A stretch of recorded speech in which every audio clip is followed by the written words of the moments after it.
ಒಂದು ಕಾಲದಲ್ಲಿ ಲೋಕದಲ್ಲಿ ಅಹಂಕಾರ, ಅಕ್ರಮ ಮತ್ತು ಅಧರ್ಮ ಮಿತಿ ಮೀರಿತ್ತು. ಮಹಿಷಿ ಎಂಬ ಅಸುರಿ ನನ್ನನ್ನು ಯಾವುದೇ ಪುರುಷನು ದೇವತೆಯು ಕೊಲ್ಲಬಾರದು ಎಂಬ ವರವನ್ನು ಪಡೆದು ದೇವಲೋಕವನ್ನೇ ನಡುಗಿಸುತ್ತಿದ್ದಳು. ದೇವತೆಗಳು ಭಯಭೀತರಾದರು. ಆಗ ಶಿವ ಮತ್ತು ವಿಷ್ಣು ಒಟ್ಟಾಗಿ ಒಂದು ಮಹಾತ್ಮ ಅವತಾರದ ಸಂಕಲ್ಪ ಮಾಡಿದರು.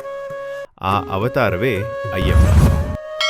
ಅಯ್ಯಪ್ಪನು ಸಾಮಾನ್ಯ ಯೋಧನಾಗಿ ಅಲ್ಲ, ಬಾಲಕ ರೂಪದಲ್ಲಿ ಭೂಲೋಕಕ್ಕೆ ಬಂದನು.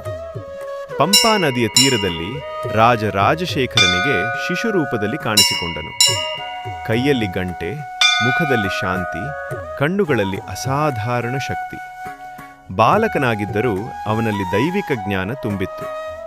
ಅರಮನೆಯ ಸೌಖ್ಯವಿದ್ದರೂ ಅಯ್ಯಪ್ಪನು ಅರಣ್ಯವಾಸವನ್ನು ಆರಿಸಿಕೊಂಡನು. ಕಾಡಿನ ಮೌನದಲ್ಲೇ ತಪಸ್ಸು, ಶಿಸ್ತು ಮತ್ತು ಧರ್ಮದ ಪಾಠಗಳನ್ನು ಜಗತ್ತಿಗೆ ತೋರಿಸಿದನು. ಮಹಿಷಿಯನ್ನು ಸಂಹರಿಸಿದಾಗಲೂ ಅಯ್ಯಪ್ಪನ ಮುಖದಲ್ಲಿ ಅಹಂಕಾರ ಇರಲಿಲ್ಲ. ವಿಜಯದ ನಂತರವೂ ಅವನು ಶಾಂತನೇ ಉಳಿದನು.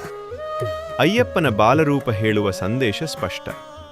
ನಿಜವಾದ ಶಕ್ತಿ ವಯಸ್ಸಿನಲ್ಲಿ ಅಲ್ಲ, ಶುದ್ಧ ಮನಸ್ಸು ಮತ್ತು ನಿಯಮಿತ ಜೀವನದಲ್ಲಿ ಇದೆ. ಅದೇ ಕಾರಣಕ್ಕೆ ಇಂದಿಗೂ ಕೋಟಿ ಕೋಟಿ ಭಕ್ತರು ಸ್ವಾಮಿ ಶರಣಂ ಅಯ್ಯಪ್ಪ ಎಂದು ಶರಣಾಗುತ್ತಾರೆ. ಈ ವಿಡಿಯೋ ಇಷ್ಟ ಆಗಿದ್ದಲ್ಲಿ ಲೈಕ್ ಮಾಡಿ, ಫಾಲೋ ಮಾಡಿ, ಈ ಅಯ್ಯಪ್ಪ ಸ್ವಾಮಿಯ ಆಶೀರ್ವಾದ ಪಡೆಯಿರಿ.